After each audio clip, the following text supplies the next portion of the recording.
rice has been grown since 500 years. The Benedictine monks did all the restoration of this area, and they started growing rice. So I'll show you the bricks of the farm, and you can really feel the history of what happened. My grandfather bought the farm in the 50s, but it was rented. So actually none of my family has ever been rice farming. I studied economics. I lived in New York for 1 year, so I actually thought that my life would be totally different. And I worked in Ferrero, the chocolate company.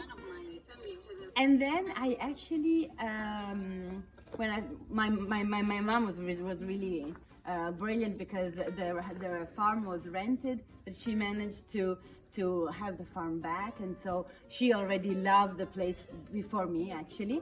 And I started coming with her. At the beginning I was not that convinced, but it's nice how if you don't feel like a constriction, if you don't feel like you're forced to, day by day, step by step, I really understood that it was the way to go.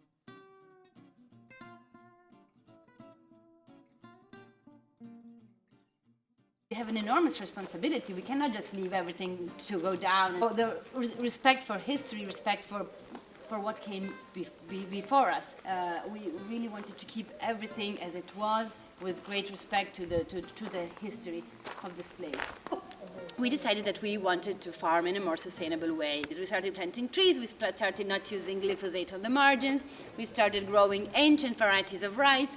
All the farmers now are growing modern, new varieties, much more productive, but that also need much more inputs. Knowing that you can really do something to increase biodiversity, to increase the environment, and to increase the quality of life. We saw the amazing increase in nature, in butterflies and dragonflies, and so we understood that it was the right way to go.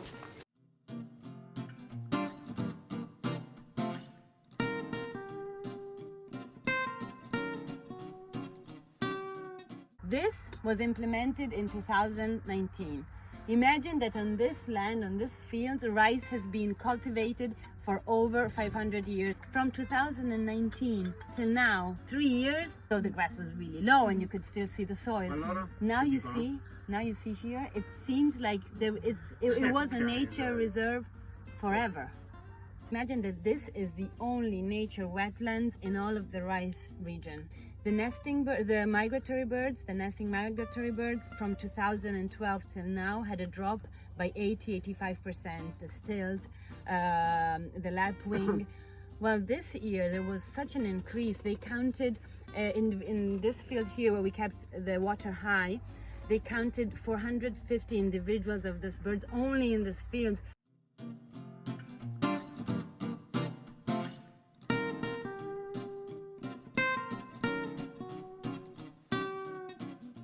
We managed to sow our farro di cocco, and then harvest farro, and then sow Ebano, that has a very, very short cycle.